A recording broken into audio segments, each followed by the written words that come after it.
Tapi kenyataannya bahwa di Jerman, kamu bisa dikenai sanksi hanya karena, seperti yang sudah saya katakan, secara tidak langsung dianggap berkontribusi pada sesuatu. Itu benar-benar seperti Orwell 2.0 dalam bentuk paling sempurna.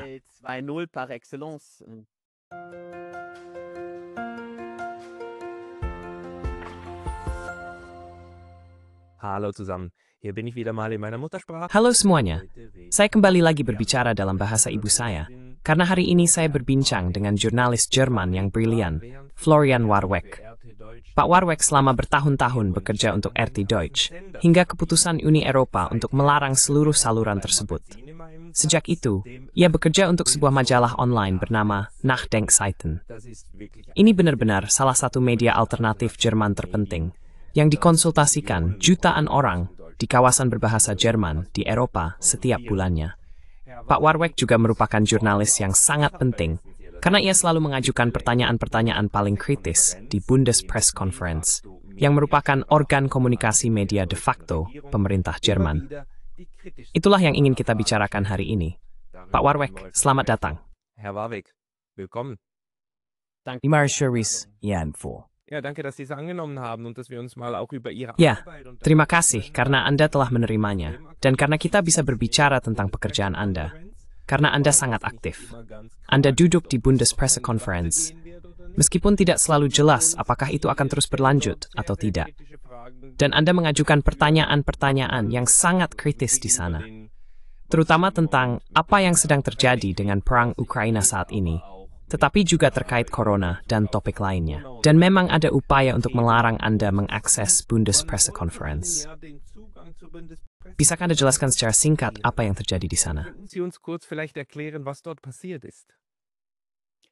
Ja, also ich war ja, das hatten Sie schon angesprochen, meine Tätigkeit für RTD. Ya, jadi saya memang, seperti yang sudah kamu sebutkan, selama saya bekerja untuk RTD, sudah pernah berada di konferensi pers pemerintah federal. Namun, ini mungkin agak melebar, tapi ada dua cara untuk mendapatkan akses ke konferensi pers pemerintah federal, yaitu melalui VAP, yaitu Asosiasi Pers Asing, tapi semua jurnalis Jerman yang bekerja untuk media Jerman masuk melalui konferensi pers pemerintah federal. Dan konferensi pers pemerintah federal mungkin tidak semua orang tahu, karena terdengar sangat resmi, sebenarnya adalah sebuah asosiasi swasta. Dan mereka kemudian mengambil posisi seperti ini.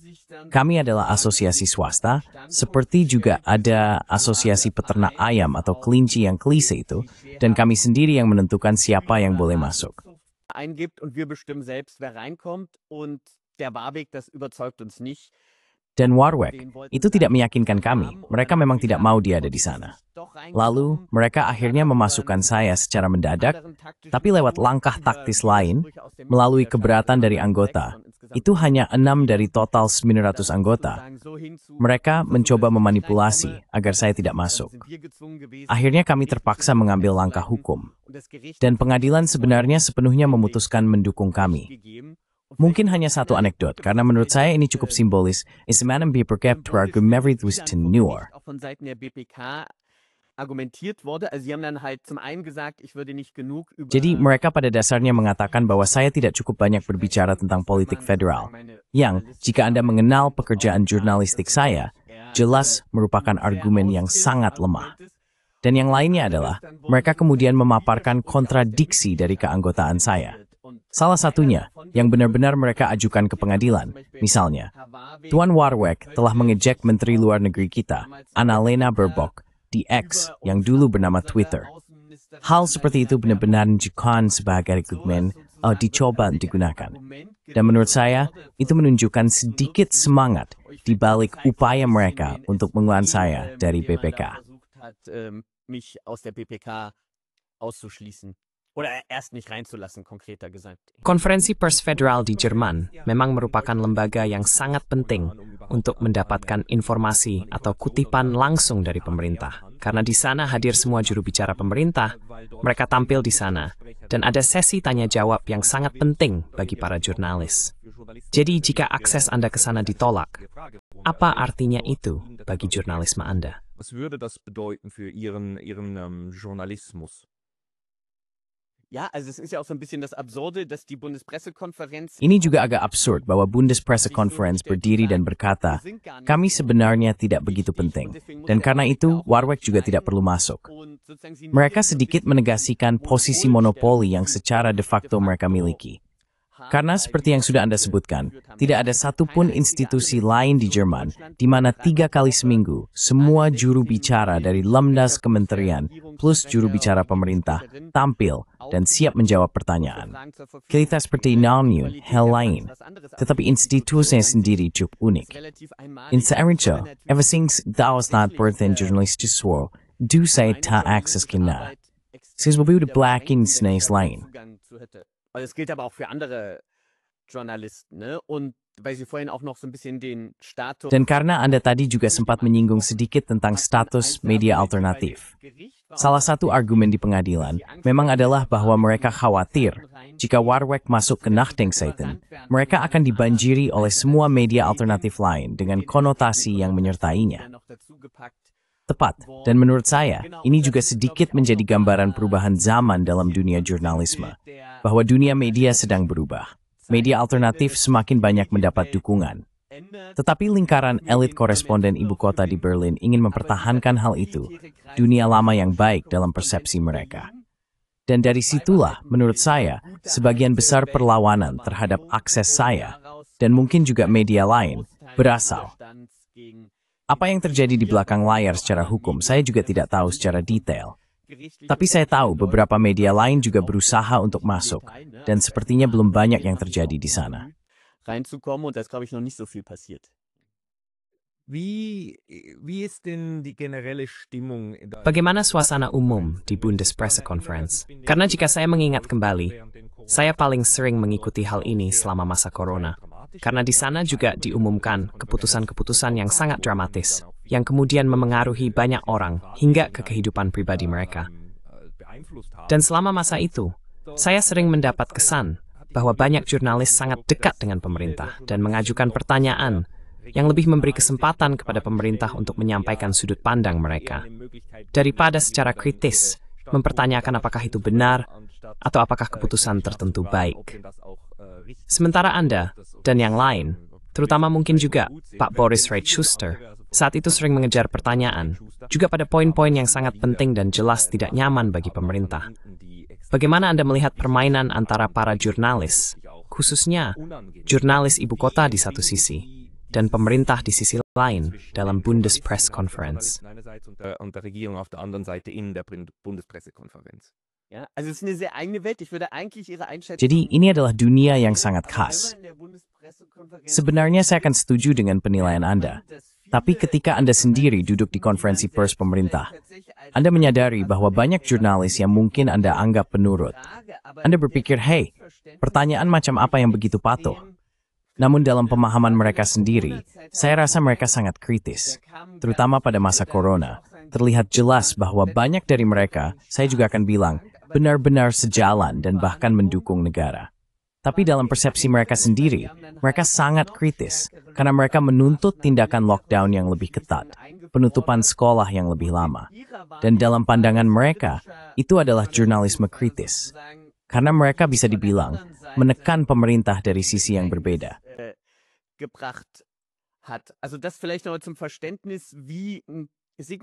Jadi, mungkin ini untuk memperjelas lagi bagaimana sebagian besar jurnalis di Bundespressekonferenz berpikir. Dan harus dikatakan, ini juga tidak selalu representatif. Contoh yang sering saya sebutkan adalah seluruh skandal seputar Cum-Ex, di mana benar-benar miliaran euro telah dialihkan dengan merugikan pembayar pajak Jerman, dan mantan kanselir juga sangat terlibat. Memang ada investigasi kritis, misalnya di Spiegel atau T-Online. Namun, perwakilan T-Online dan Spiegel di Bundespressekonferenz sama sekali tidak pernah mengangkat isu ini karena sebagian besar koresponden ibu kota, nilai tukar terkuat mereka bukanlah pertanyaan kritis di Bundespressekonferenz, melainkan akses informal ke juru bicara pemerintah dan politisi terkait.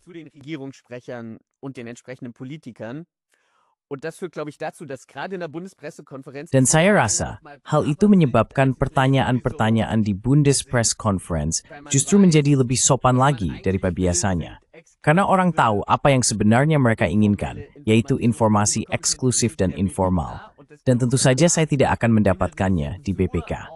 Dan menurut saya, ini semacam sensor batin yang membuat banyak orang enggan bertanya kritis.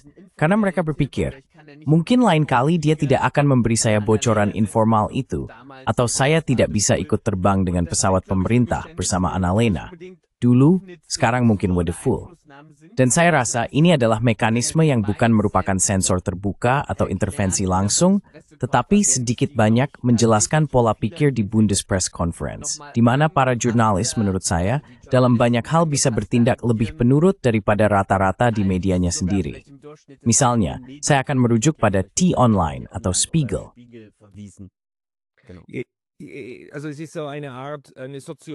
Jadi, ini semacam fenomena sosiologis dalam arti Chomsky, yaitu manufacturing consent, di mana para jurnalis di sana sedikit menyesuaikan diri dengan apa yang mereka kira masih akan dijawab dengan senang hati oleh juru bicara pemerintah atau tidak, agar mereka tidak kehilangan dukungan dari orang-orang tersebut. Saya asumsikan Anda sendiri tidak terlalu mendapat dukungan dari orang-orang itu, bukan?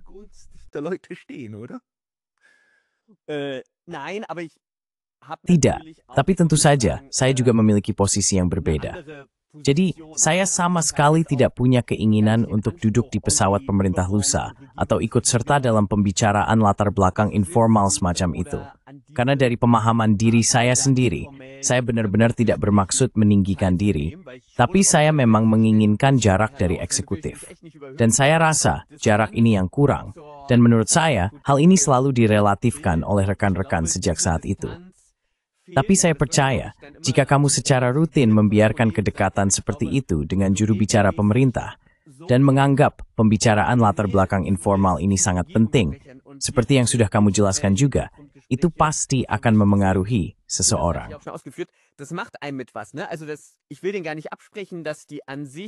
Saya tidak ingin menyangkal mereka pada tadawat percaya pada Sarida beralasan itu dulu, tetapi pada ideal lama jurnalis, media sebagai kekuatan keempat. Namun, kedekatan yang hampir didorongkan kepada seseorang di dalam gelembung Berlin ini pada akhirnya membuat hal-hal informal menjadi jauh lebih penting. Dan menurut saya, membuat orang menenituri pers tidak with theming di sini, saya dan kamu dari Smarwa.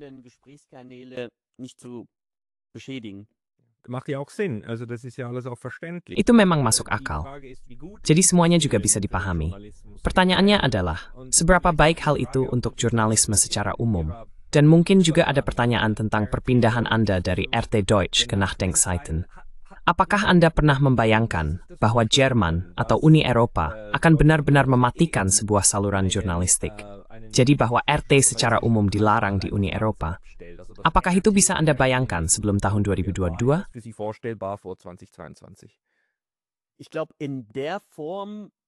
Saya rasa, dalam bentuk seperti itu, mungkin saya agak naif. Saya tidak bisa membayangkannya. Dan sampai sekarang, secara hukum, ini juga merupakan wilayah abu-abu yang ekstrem. Jadi hal ini tidak banyak dibicarakan, tetapi sebenarnya kebijakan media masih menjadi urusan masing-masing negara nasional. Dan ini adalah kasus di mana Uni Eropa secara langsung campur tangan dalam kedaulatan media negara-negara nasional yang menjadi anggota Uni Eropa. Dan saya rasa, saat ini tidak ada yang melakukan hal seperti itu. Mungkin juga tidak ada pengacara yang mau membelanya.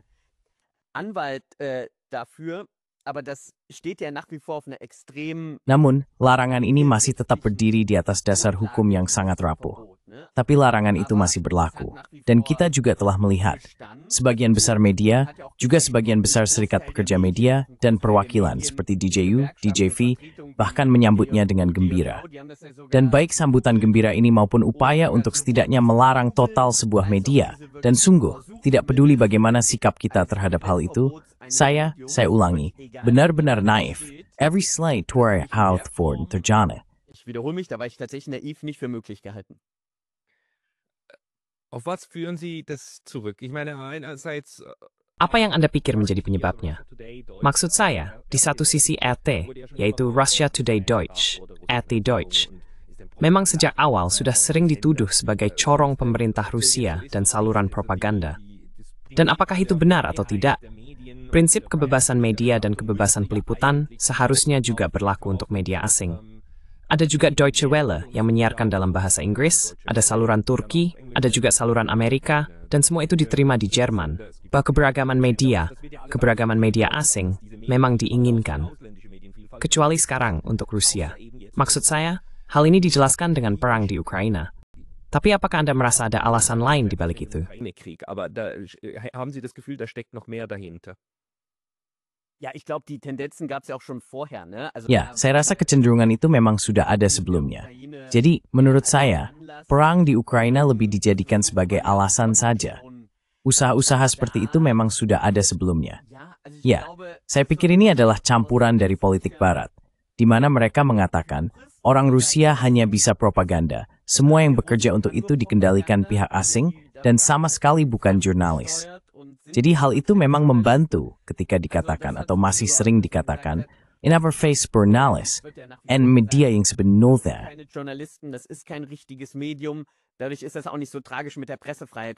Karena itu, tidak terlalu fatal jika kebebasan pers dilarang, karena sebenarnya hal itu tidak relevan dalam kasus ini. Itu sama sekali tidak terjadi. Dan hal lainnya juga merupakan tanda kelemahan.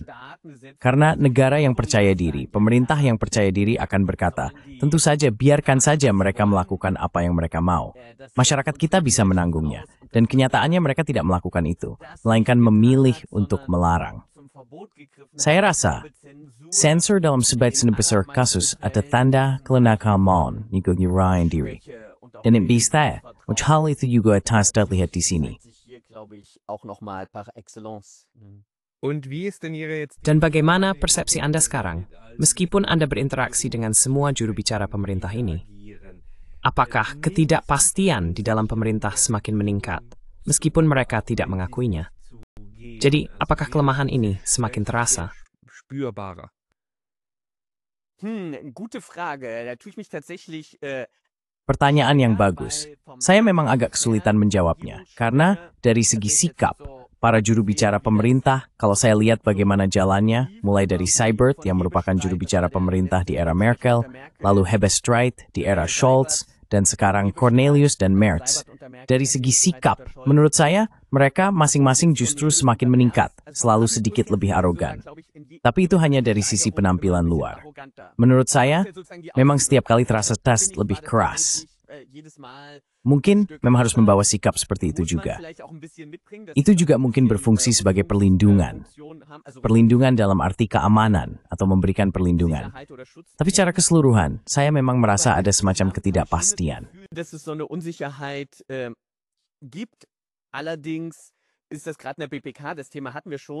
Namun, hal itu di BPK, kita sudah membahas topik ini sebenarnya cukup terbatas.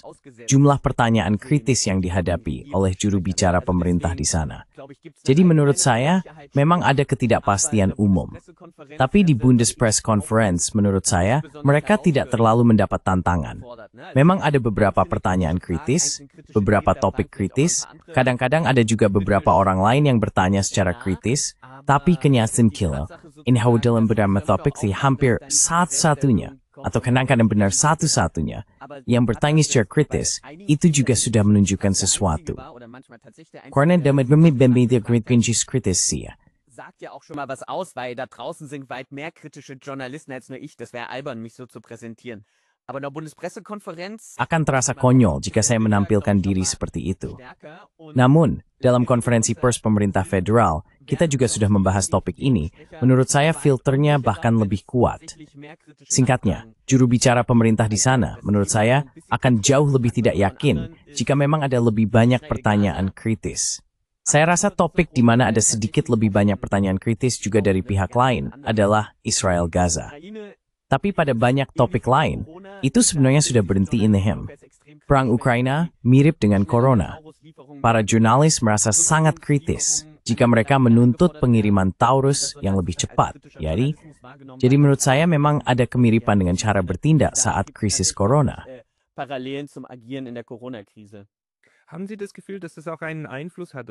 Bahwa hal itu juga memiliki pengaruh. Jadi ketika rekan-rekan kemudian menuntut lebih banyak roket, pengiriman yang lebih cepat, lebih banyak dukungan, apakah itu juga memberikan efek umpan balik kepada pemerintah yang kemudian berkata, "Oh, kami memang didukung. Jadi sebenarnya kami harus berbuat lebih banyak." Atau menurut Anda tidak ada kaitannya? Keine Verbindung für Sie. Da sind wir jetzt natürlich ein bisschen im Bereich. Sekarang kita memang sedikit berada di ranah spekulasi. Tapi saya tetap akan mengatakan bahwa memang demikian adanya. Ini yang sering disebut sebagai gelembung Berlin yang terkenal itu. Jadi seseorang bergerak, dan memang bukan berarti, terutama di sini dengan ritme kerja yang ada banyak waktu untuk berada di luar gelembung Berlin ini. Dan ketika kekuatan keempat, yang kita pikir seharusnya mengkritisi kita, justru datang dari sisi lain, saya rasa itu memang berpengaruh. Sehingga kita berpikir, hey, kalau bahkan kekuatan keempat mendukung kita, berarti kita berada di jalur yang benar. Dan hanya sangat jarang ada gerakan yang menentangnya. Saya rasa yang terakhir, kalau tidak salah, keluar minggu lalu atau 2 minggu lalu, adalah survei Forsa yang representatif, di mana 75% warga Jerman mengatakan misalnya, mereka tidak mendukung pengiriman senjata lebih lanjut ke Israel karena tindakan di Gaza. An Israel. Und in der BPK würde ich sagen, Dan di BPK, saya akan mengatakan, dan juga di tingkat pemerintahan, persepsi, dan juga pembagian persentasenya, menurut saya hampir terbalik. Jadi di sana sebagian besar mendukung pengiriman senjata lebih lanjut. Dan konfrontasi dengan iklim sosial yang berbeda seperti itu jarang terjadi. Karena itu saya akan setuju dengan Anda dalam banyak hal. Atau misalnya kasus Cum-Ex, yang sebenarnya adalah skandal besar. Jika hanya ada satu jurnalis yang bertanya, "Is juga sudah siap sebagai harus tidak fru terlalu serius. Ini kita menggambarkan dunia, di mana ini nanti sampai kau industri Chris. Si sebenarnya ini word masalah. ist das eigentlich auch nicht so problematisch. Wie erklären Sie sich das? Für mich ist das ja eine Episteme. Dan bagaimana Anda menjelaskan hal itu? Bagi saya, ini adalah komunitas epistemik, yaitu gelembung para jurnalis. Dan banyak dari mereka memiliki pola pikir yang mirip. Namun, jika kita melihat bahwa di masyarakat sebenarnya ada isu-isu lain atau isu-isu tertentu yang diberi bobot sangat berbeda, sementara dari kalangan elit jurnalis justru terjadi pembalikan. Dari mana asalnya? Ada juga studi menarik, misalnya tentang perbedaan antara opini publik dan opini yang dipublikasikan. Dan seringkali keduanya tidak sama. Bagaimana Anda menjelaskan bahwa ada sekelompok elit kecil yang berkumpul di sana, yang sebenarnya mewakili sesuatu yang berbeda dari apa yang dibayangkan masyarakat umum? Repräsentiert, als man sich das vorstellen würde aus der allgemeinen Bevölkerung. Ja, also Sie hatten ja auch schon Chomsky angeführt, vielleicht können Ya, wir noch Anda tadi juga sudah menyebut Chomsky. Mungkin kita juga bisa memasukkan Bourdieu ke dalam pembahasan. Saya pikir dengan kombinasi ini, kita bisa cukup mendekati inti permasalahan. Jadi salah satu hal yang diangkat baik oleh Chomsky maupun Bourdieu adalah hegemoni sosial atau koherensi di bidang jurnalisme. Dan menurut saya, di Jerman hal ini bahkan lebih menonjol dibandingkan di negara lain. Salah satunya adalah perilaku memilih. Tahun lalu, TU Dortmund juga melakukan studi komprehensif tentang perilaku memilih para jurnalis, benar-benar representatif. Dan di situ, lebih dari 40% jurnalis menyatakan bahwa mereka memilih Partai Hijau. Jika kita bandingkan dengan hasil pemilu Partai Hijau dan perilaku memilih secara keseluruhan, terlihat jelas ada perbedaan yang cukup besar.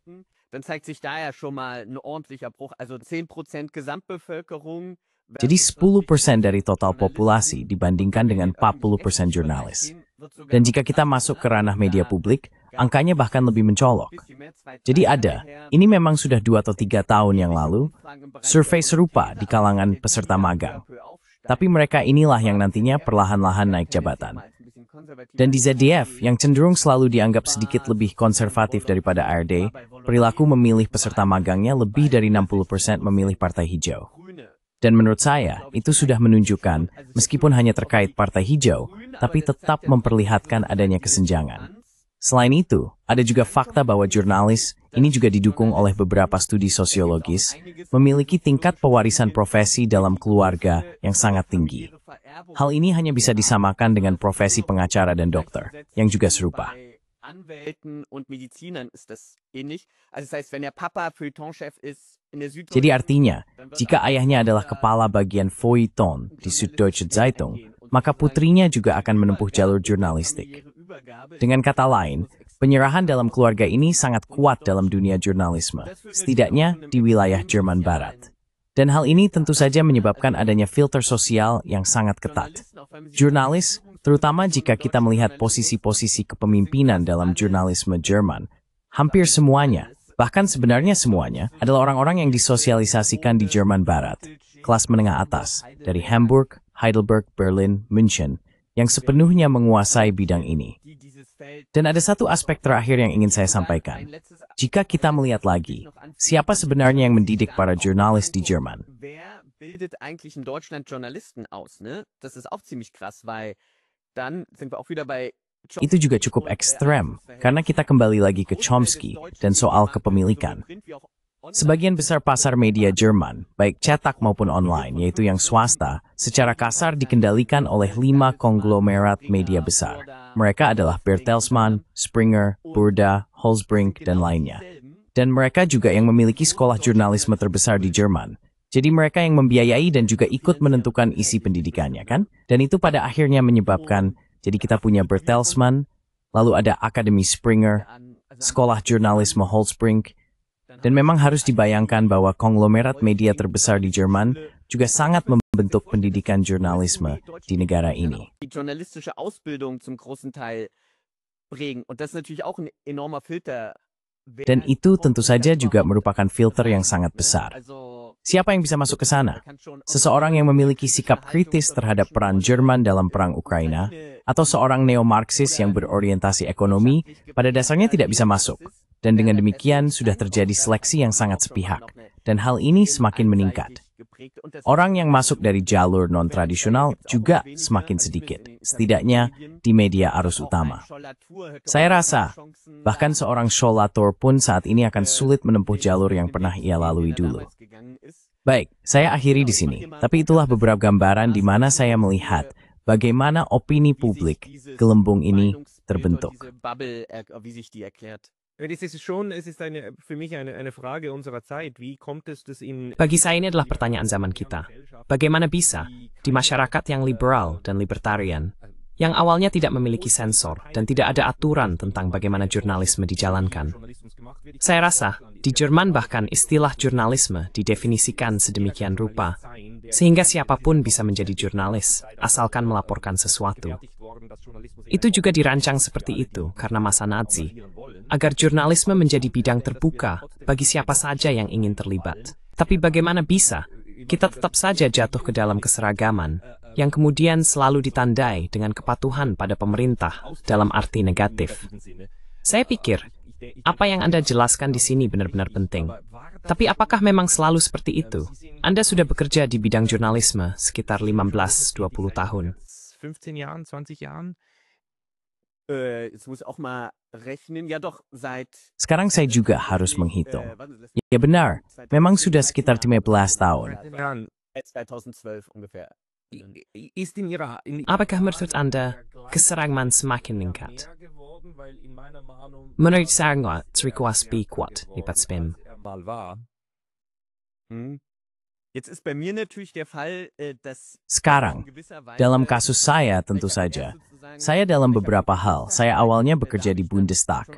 Di sana saya sebenarnya juga sudah melakukan pekerjaan pers. Tetapi pada suatu titik itu terasa terlalu berat bagi saya dalam kerangka politik tersebut. Dan kemudian saya mulai membuat laporan tentang Amerika Latin di sebuah kantor berita yang juga bisa dibilang alternatif. Artinya, hampir seluruh kehidupan profesional saya sebagai jurnalis, jika kita memasukkan RT, meskipun itu tentu saja sebagai media alternatif harus dinilai secara berbeda. Tetapi tetap saja, saya tidak benar-benar bekerja di media arus utama Jerman. Saya punya teman dan kenalan di sana. Jadi saya cukup punya gambaran tentang itu. Aber ich persönlich sozusagen kann da direkt Tapi saya pribadi tidak bisa menyampaikan apa-apa secara langsung tentang itu. Namun juga, dari apa yang saya dengar dari teman-teman dan kenalan, memang sudah ada perubahan di sana. Tapi menurut saya itu sebenarnya lebih merupakan hal yang struktural. Jadi di media penyiaran publik memang ada peningkatan yang sangat besar dari apa yang disebut sebagai pekerja lepas tetap. Artinya, mereka adalah jurnalis yang misalnya membuat laporan untuk WDR, tapi tidak dipekerjakan secara tetap. melainkan biasanya seperti ini. aber nicht fest angestellt sind, Oke, aber kami ambil 5 laporan per tahun dari kalian misalnya. 5 Reportagen. Tapi itu pada dasarnya didasarkan pada itikat baik. Und Dan memang sudah ada perubahan di sana. Tapi menurut saya itu lebih karena faktor generasi dalam arti tertentu. eher generationell in gewisser Weise. Ne? Also wir haben beispielsweise auch bei uns unsere Syrien-Berichterstatterin.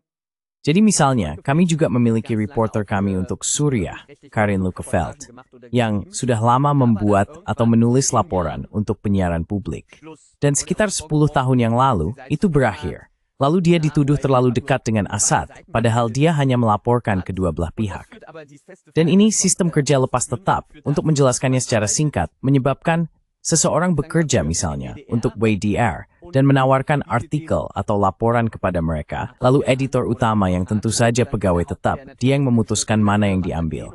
Dan dulu, saya kira setidaknya sampai awal 2000-an, itu selalu dilakukan seperti itu. Setidaknya ada keterbukaan isi yang lebih besar. Tapi lama-kelamaan, semakin sering ditolak pada banyak orang. Wurde der Daumen immer öfters nach unten gezeigt bei ganz vielen. Und entweder hast du dann wirklich die Dan kamu benar-benar harus punya keberanian dan berkata, oke, kalau begitu aku cari jalan lain, atau aku menyesuaikan diri. Dan kebanyakan orang menyesuaikan diri. Jadi ada semacam ketergantungan finansial sebagai instrumen. Karena tentu saja aku akan berpikir, oke, aku juga kenal redakturnya dan akhirnya aku menyesuaikan diri. Oke, topik ini dan topik itu kurang diminati, dan topik mana saja yang kurang diminati.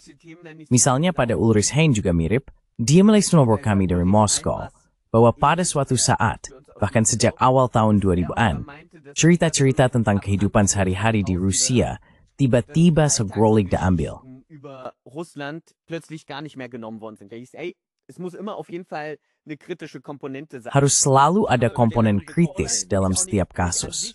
Itu memang bisa dituntut. Menurut saya juga tidak bermasalah. Tapi tentu saja menjadi sepihak. Ketika kamu bilang, cerita-cerita sehari-hari ini saya bawa dari AS, saya bawa dari Prancis. Tidak pernah ada redaktur yang berkata, ya, tapi untuk liputan tentang New York ini, saya masih kurang 2 menit tentang tunawisma dan dekadensi sosial. Dan itu khususnya di media publik. Saya benar-benar akan mengatakan status pekerja lepas tetap dan ketergantungan pada niat baik redaktur serta generasi redaksi baru yang entah bagaimana lebih menginternalisasi jurnalisme sikap, setidaknya merupakan salah satu penjelasan atas hak istimewa tersebut. Di bidang media, situasinya juga sedikit berbeda. Saya juga merasa lebih sulit di sana, karena di situ ada semacam penyeragaman. Meskipun sebenarnya bukan penyeragaman, melainkan lebih ke penyelarasan. Jadi sebagian besar sudah diinternalisasi. Saya agak kesulitan menemukan jawaban, kecuali argumen generasi itu.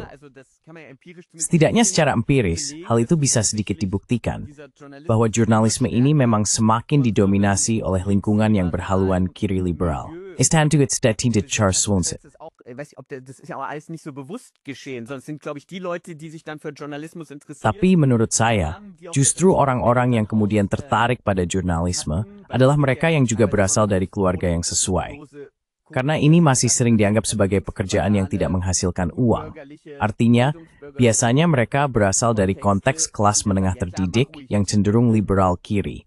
Yang kemudian berkata, ya tentu saja, silakan saja. Kalau perlu, ayahmu yang membiayai kuliah atau pelatihanmu. Dan ya, menurut saya, bisexual style disebabkan semakin banyak erotonis neuron tertentu yang di jalur jurnalisme. Dan merekalah yang sekarang berada di posisi kepemimpinan. Ich nehme das auch so wahr, es ist ein soziologisches Phänomen. Saya juga melihatnya sebagai fenomena sosiologis. Dan sejauh mana? Jadi, pertanyaan tentang ideologi, tentang jurnalisme yang baik, tentang apa yang harus diberitakan dan apa yang tidak, apakah itu juga menjadi pertanyaan yang sangat penting, yang mungkin Anda juga diskusikan dengan rekan-rekan yang tidak sependapat dengan Anda. Misalnya, apakah kita seharusnya memberitakan hal-hal tertentu atau tidak? Ambil contoh, selain ideologi, kasus Suriah, bahwa sekarang terjadi pelanggaran hak asasi manusia di bawah kepemimpinan baru yang diakui, dan bahwa Presiden Suriah saat ini belum lama ini masih dianggap sebagai teroris buronan, dengan hadiah $10 juta di kepalanya. Bukan jaminan, tapi hadiah. Apakah ini hal-hal yang membuat orang berkata, Tidak, sebaiknya kita tidak membicarakannya sekarang, karena itu sudah tidak sesuai lagi dengan narasi yang sedang populer saat ini. Die Erzählung, die jetzt im Moment gerade en vogue ist. Ist auch die Frage, wie bewusst das geschieht, ne? Also Itu juga pertanyaannya, seberapa sadar hal itu terjadi. Jadi saya juga harus mengatakan, pertukaran seperti itu di BPK memang cukup terbatas. Sedikit penjelasan, dalam situasi tertentu, saya lebih sering mendapat senyuman tersembunyi atau kedipan mata dari juru bicara pemerintah. Jadi, di dalam audiens bisa dibilang, ada jarak yang cukup besar terhadap saya, terutama dari rekan-rekan Jerman, harus diakui. Rekan-rekan internasional, baik dari Al Jazeera maupun New York Times, mereka sangat santai dalam berinteraksi dengan saya. Dan di situ pertukaran juga cukup banyak. Tapi secara eksplisit, rekan-rekan Jerman memang menjaga jarak yang cukup besar. Jadi setidaknya dalam konteks itu, memang begitu. Tapi ada juga kemungkinan lain. Ya, tapi. Nah, sekarang ke topik khusus Suriah. Saya rasa itu bukan topik yang menguntungkan. Jadi memang mereka benar-benar menahan diri. Hal yang sama juga terjadi pada isu Israel-Gaza. Ähnlich ist es auch tatsächlich Israel-Gaza. Also ich kann mich wirklich an keine einzige kritische Frage. Jadi saya benar-benar tidak ingat satupun pertanyaan kritis, baik dari RTL, ARD, maupun ZDF mengenai topik ini. Saya rasa mereka memang melihatnya secara kritis, setidaknya sebagian, tapi jelas, itu adalah pertanyaan-pertanyaan yang tidak membantu dalam jenjang karier. Dan karena itu, topik ini sama sekali tidak disentuh, setidaknya di BPK. Menurut saya memang begitu. Hampir seluruh bidang Timur Tengah, jika memungkinkan, begitu saja. Ya, tidak bisa dibilang diabaikan, tapi tidak ada pertanyaan yang diajukan. Mungkin itu juga menunjukkan bahwa topik ini sudah tidak terlalu relevan lagi, setidaknya dalam hal peliputan Suriah. Dan untuk Gaza Israel yang sudah disebutkan tadi, saya rasa memang ada rasa takut bahwa dengan pernyataan yang salah, rasio biaya manfaatnya bagi banyak jurnalis tidak sepadan. Dan karena itu mereka memilih diam saja. Und wie sehen Sie jetzt auch die Rolle der alternativen Medien? Dan bagaimana Anda melihat peran media alternatif saat ini? Pendiri Nachdenkseiten, Bapak Albrecht Müller, juga banyak menulis tentang hal ini, tentang manipulasi media, 16 jenis manipulasi yang berbeda, mulai dari framing, wording, dan sebagainya. Sementara di media alternatif, sekarang justru ditemukan berbagai macam pelaporan dan juga pendapat. Jadi, menurut Anda, apakah ini masa depan jurnalisme di media sosial? Ataukah jurnalisme sebuah sebuah bestar besar december? Pues remap, Thailand. Großen Blätter und so weiter, wird er sich schlussendlich trotzdem behaupten? Ja, also der wird sich auf jeden Fall behaupten. Also da gibt Ya, jadi dia pasti akan bertahan. Ada cukup banyak pendanaan silang, juga dari pihak pemerintah federal. Jika kita melihat berapa banyak dana, jadi subsidi silang yang mengalir ke sana, itu sangat besar. Dan saya rasa itu akan tetap ada. Bidangnya akan jadi lebih beragam. Anda benar dalam hal itu. Tapi jika kita lihat, misalnya Nachdenkseiten, dan itu sudah dianggap sebagai media alternatif yang cukup besar dan berpengaruh, meskipun istilah media alternatif, at labelanior. Apakah semua orang Burma menganggap mereka sebagai alternatif? Itu all agreeing. ist nochmal eine andere Sache. Aber unser Redaktionsstab Namun, tim redaksi kami terdiri dari 3 editor tetap, dan di sekitarnya bisa dibilang, kami adalah tim yang terdiri dari 10 orang. 10 orang, itu di banyak media lain hanyalah satu shift dalam sistem rotasi. Dan jika kita melihatnya secara keseluruhan, tentu terlihat pergeseran. Juga karena bahkan Nachdenkseiten sendiri hanya memiliki 3 editor tetap.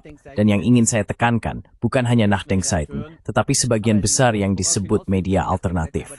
Secara personal, Nia Pruthaf, Ralfer, with a perspective states of Wipingri until Giehe Malfond, and Dweju Voignefwit Nachdenkseiten.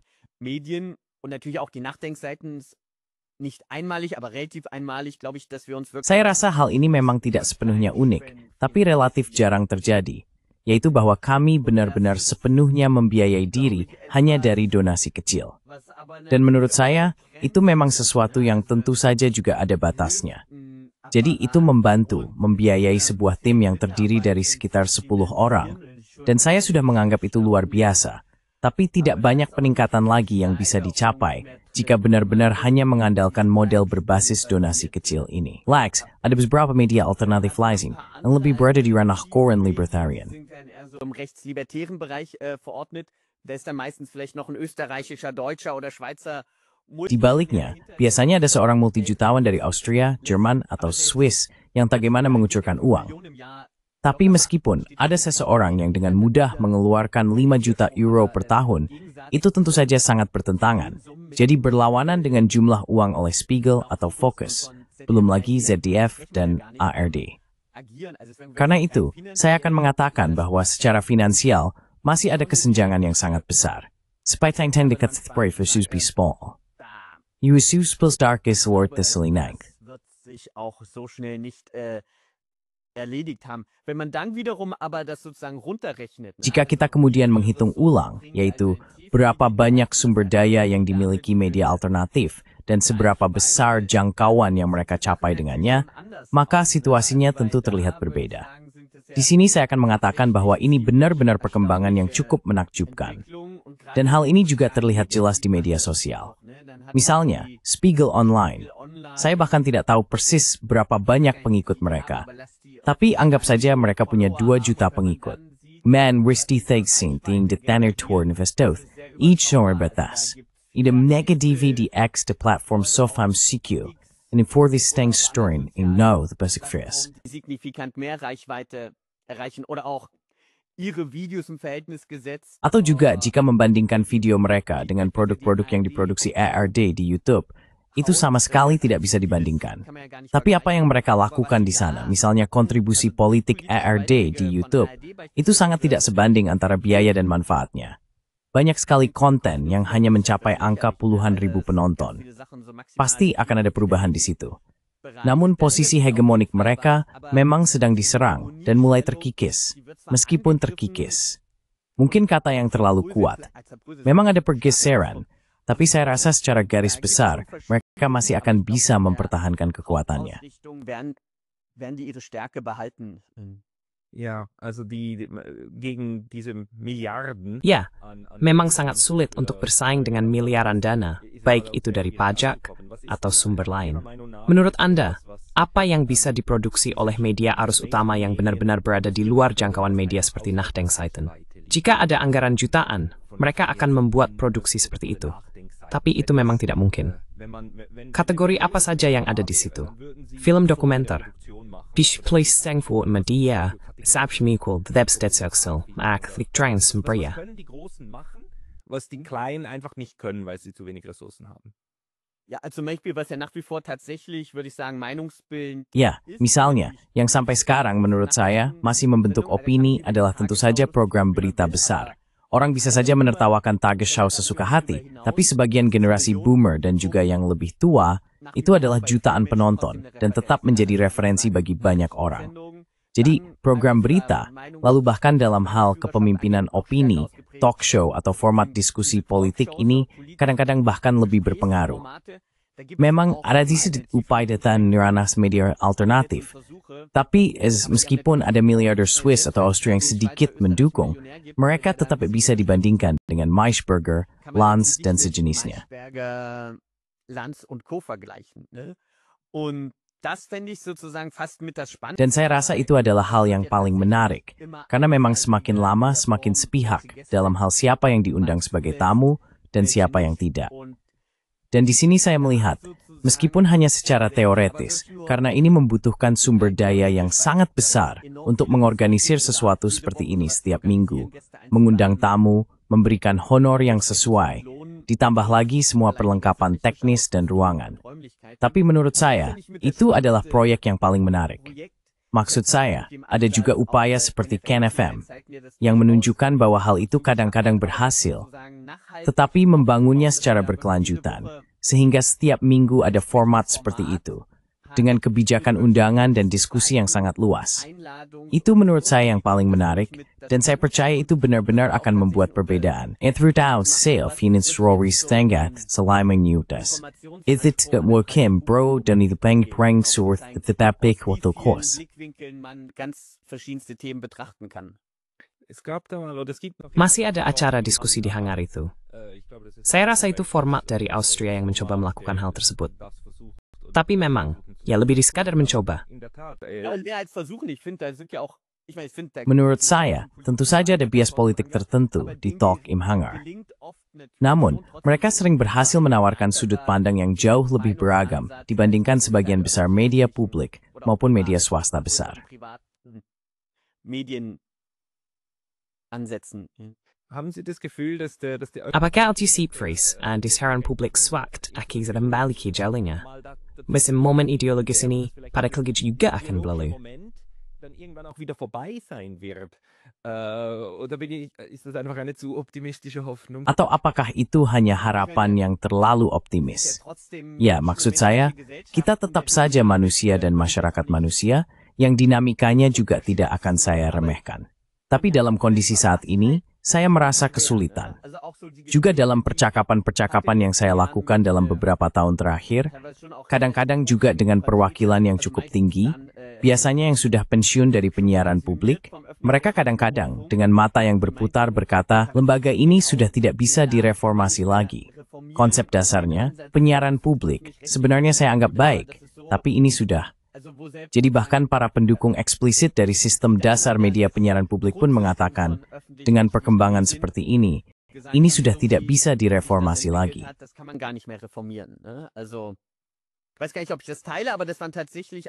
Jadi saya sendiri tidak yakin apakah saya sependapat dengan itu, tapi memang itulah umpan balik yang saya terima dari mantan karyawan di sektor tersebut.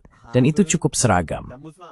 Tentu saja, hal seperti ini kadang juga sangat bergantung pada individu. Jadi, jika ada direktur baru yang masuk, saya bisa membayangkan, setidaknya dalam beberapa hal, terutama jika kita lihat secara spesifik pada format talk show tertentu, bahwa orang bisa berkata, hey, sekarang kita buka ini jauh lebih luas. Dan memang seringkali ada idealisasi. Dan saya juga jauh dari mengidealkan Republik Bonn. Itu memang masa yang sangat berbeda. Tapi menurut saya, dulu masih ada keterbukaan untuk spektrum pendapat yang jauh lebih luas dibandingkan yang kita temukan saat ini. Jadi sekarang saya memang membatasi diri pada ranah format talk show saja. Ja, und das Meinungsspektrum ist auch aus meiner subjektiven Perspektive enger Ya, geworden. Also dan spektrum opini juga, menurut perspektif subjektif saya menjadi lebih sempit. Jadi koridor opini lebih sempit daripada yang pernah kita miliki sebelumnya. Apakah Anda khawatir bahwa sensor juga bisa kembali ke Jerman? Melampaui RT misalnya dengan tindakan keras terhadap media online. Kita telah melihat di Amerika Serikat bagaimana ada ide dari pemerintahan Biden untuk mendirikan semacam kementerian kebenaran dan mengawasi media sosial. Dan bagaimana itu dilakukan, misalnya di Twitter, yang juga disaring, terus atau kurang langsung, oleh pemerintah. Jadi melihat bahaya sensor semaisu di Jerman dan Eropa. die Gefahr solcher Zensur in Deutschland und Europa. Also ganz kurz auf Ihre Ansprache. Jadi singkat saja, untuk kembali ke pembicaraan Anda. File Twitter ini, jadi jika saya bertanya kepada rekan-rekan di Jerman, dari media arus utama, jika kita tetap menggunakan istilah itu, saya rasa banyak dari mereka sama sekali tidak menyadarinya. Padahal itu sebenarnya adalah skandal besar yang sama sekali tidak diangkat, setidaknya dalam konteks media utama. Tapi terlepas dari itu, pertanyaannya adalah, bisakah Anda mengulangi pertanyaannya sekali lagi? Können Sie die Fragen nochmal wiederholen? Sorry. Also ob Sie Isi, akan memilih turis sand bo handsmo wat dan penarakan immediate testage Matthias Siegmann. Medien kommen könnte. Also ich habe das immer so ein bisschen als übertrieben. Jadi saya dulu selalu menolak hal itu sebagai sesuatu yang agak berlebihan, mungkin juga sebagai bentuk perlindungan diri, tapi juga karena saya pikir situasinya belum sejauh itu. Namun sekarang, peraturan sensor, terutama yang dikendalikan oleh Uni Eropa, sudah meningkat sedemikian rupa sehingga saya berpikir, wah, ya kasus terakhir adalah paket sanksi ke-17 yang terbaru terhadap disinformasi Rusia, di mana 2 warga negara Jerman terkena sanksi berat. Massiv sanktioniert worden. Und dann gibt es aber einen dritten Fall, der ist weit weniger bekannt. Das ist Lalu ada kasus ketiga, yang jauh kurang dikenal. Ini adalah seorang warga Jerman yang memiliki portal media, dan dia sekarang mendapat sanksi besar dalam paket sanksi yang sama. Namun bahkan bukan karena dia katakanlah melakukan propaganda untuk Rusia, setidaknya menurut narasi Uni Eropa. Melainkan dia dituduh telah melaporkan tentang demonstrasi pro-Palestina di Jerman.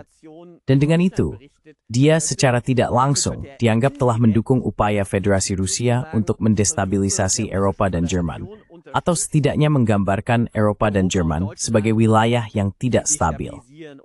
Orang ini saya maksud tinggal di Jerman bersama 3 anaknya. Sekarang tidak lagi memiliki akses ke rekening banknya, tidak bisa menerima atau melakukan pembayaran, tidak bisa membayar sewa, tidak bisa membayar pengacara, dan tidak bisa meninggalkan atau masuk ke Jerman. Und kann Deutschland weder verlassen noch einreisen.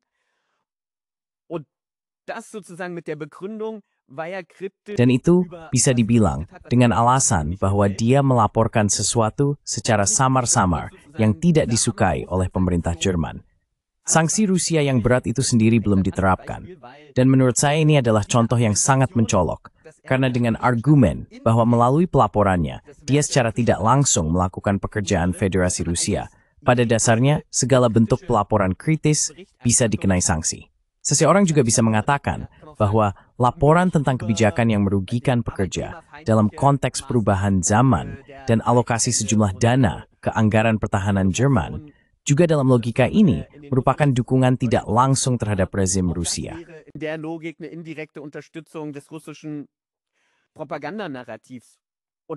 Narasi propaganda, dan bahwa hal seperti itu bisa terjadi tanpa perlawanan sama sekali. Maksud saya, tidak ada putusan pengadilan terhadap dia. Roper dan Lip juga tidak. Tapi maksud saya, mereka setidaknya, dalam tanda kutip, apa artinya setidaknya, tapi mereka tidak langsung terdampak oleh hal itu.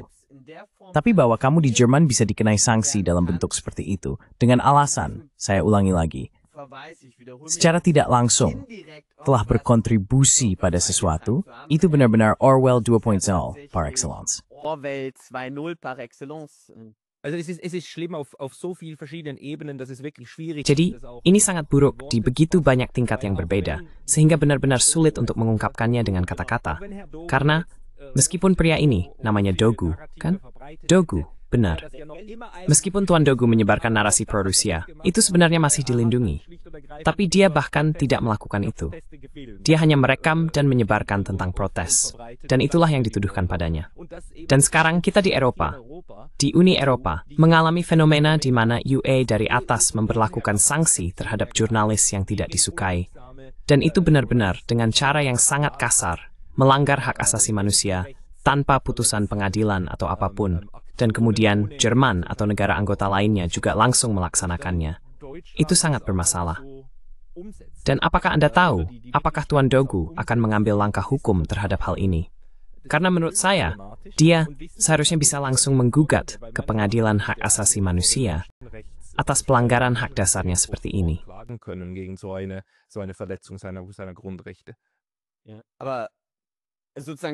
Namun, fakta bahwa rekening dan sebagainya dibekukan tentu saja merupakan pembatasan finansial. Dan kemudian juga begini, terhadap sanksi dalam bentuk seperti itu, sebenarnya hampir tidak mungkin untuk mengajukan gugatan. Dan sekalipun dia bisa, itu akan menjadi proses yang memakan waktu bertahun-tahun. Tapi inilah yang licik dari jenis sanksi seperti ini, yang sangat melanggar hak-hak dasar. Sebenarnya, Uni Eropa tidak boleh melakukan itu. Jadi, pelanggaran hak-hak dasar seharusnya, dalam kasus konkret di Jerman, hanya boleh dilakukan melalui undang-undang Jerman yang dilegitimasi oleh Bundestag. Dan semua itu tidak ada. Dan disinilah letak keanehannya. Bagaimana Uni Eropa, mirip dengan pelarangan RT, memaksakan sesuatu yang secara de jure sebenarnya tidak boleh mereka lakukan. Tapi tidak ada yang peduli.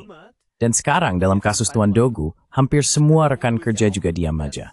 Fast komplette Schweigen der Kollegenschaft. Ja? Also es gibt eigentlich ich kann kein einzigen Beispiel von einem... Jadi sebenarnya, saya tidak tahu satu pun contoh dari seorang jurnalis di media arus utama yang pernah mempersoalkan hal ini. Dan sekarang ditambah lagi, Pak Dogu menjalankan atau pernah menjalankan web media, sebuah portal media yang secara eksplisit mengidentifikasi diri sebagai kiri. Artinya, di sini ada katakanlah media alternatif yang berhaluan kanan libertarian, meskipun kategorisasinya tidak selalu jelas, tapi saya sebut saja begitu. Media alternatif kanan libertarian, menurut saya, juga tidak tertarik pada kasus ini, karena orientasi politiknya. Dan bahwa sebuah pelanggaran hak-hak dasar yang, seperti Anda juga sudah katakan, benar-benar sangat mencolok, bisa diterima begitu saja oleh semua orang, hanya karena mereka sendiri tidak langsung terdampak. Menurut saya itu luar biasa, dan sejujurnya juga tidak memberikan gambaran yang baik tentang lanskap media alternatif, yang sebagian besar justru berusaha mengabaikan kasus ini.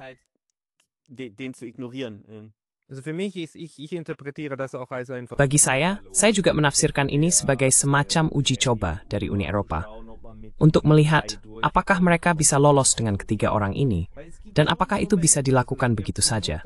Karena memang ada momen-momen sebelumnya, misalnya ibu dari Tuan Prigozhin yang dikenai sanksi, dan dia mengajukan banding atas dasar hak asasi manusia.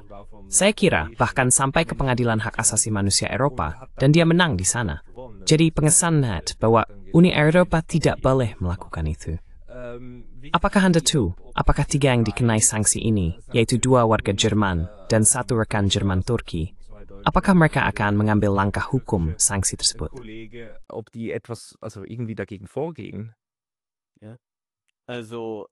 Jadi saya tahu bahwa mereka merencanakannya. Seberapa konkret rencananya, saya tidak bisa katakan sekarang, tapi saya tahu bahwa ketiganya memang berusaha. Namun karena keterbatasan keuangan dan sebagainya, hal itu ternyata cukup sulit. Tapi mereka pasti akan mencoba, atau setidaknya ingin mencobanya. Itulah informasi yang saya miliki.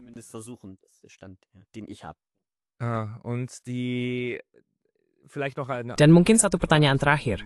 Bagaimana kondisi umum jurnalisme di Jerman, tetapi juga di Eropa berbahasa Jerman, termasuk Swiss dan Austria? Di mana Anda merasa kebebasan masih paling besar, dan di mana orang masih bisa membaca berbagai pendapat yang berbeda? Maksud Anda secara spesifik per negara. Secara umum, di Eropa berbahasa Jerman, kemana seseorang harus pergi jika ingin mendapatkan informasi yang komprehensif? Atau Anda sendiri? Karena auf YouTube, it's not pontif membamich yang komprehensif. Oder Sie, wenn Sie sich umfassend informieren wollen.